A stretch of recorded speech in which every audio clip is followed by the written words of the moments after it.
I thought it would be fun to take a really cheap guitar and put some work into it to make it at least look like a nice one.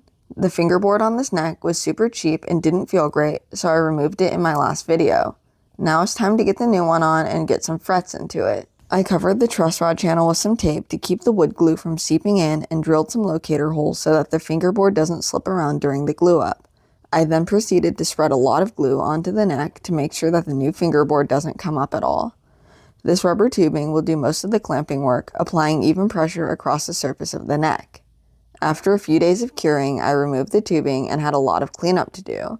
There was a good amount of squeeze out during the clamping process, and that won't feel great when I can finally play this guitar. I also took the time to get the edges of the two glued surfaces perfectly flushed up so that the neck feels like one solid piece. I sanded the fingerboard with a finer grit sandpaper to smooth it out after all of the previous rough sanding during the radiusing. All of this work got the fret slots pretty filled up. I usually use a dedicated tool to clean these, but I lent it to a friend, so I used an X-Acto blade to clear some space for the frets. The figuring on this wood is so beautiful, and I didn't want to break that up, so I decided to go for a small, off-centered fret markers on this neck. I measured everything off with tape and drilled out all of the holes and glued in the fret markers.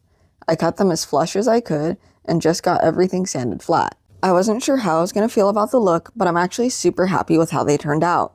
Now I can finally work towards getting the frets in. I cut everything to length, and since this neck is bound, I undercut each fret since the tangs can't go through the binding. I started each fret by lightly tapping in the fret ends and using my StewMac fret jaws to drive the frets all the way in. I checked for level throughout the process, and these frets were sitting pretty flat. Once all of the frets were in, the fret ends were sharp as knives, so I went ahead and cut them all as flush as I could and then filed them flat. I used an angled file to introduce a bevel.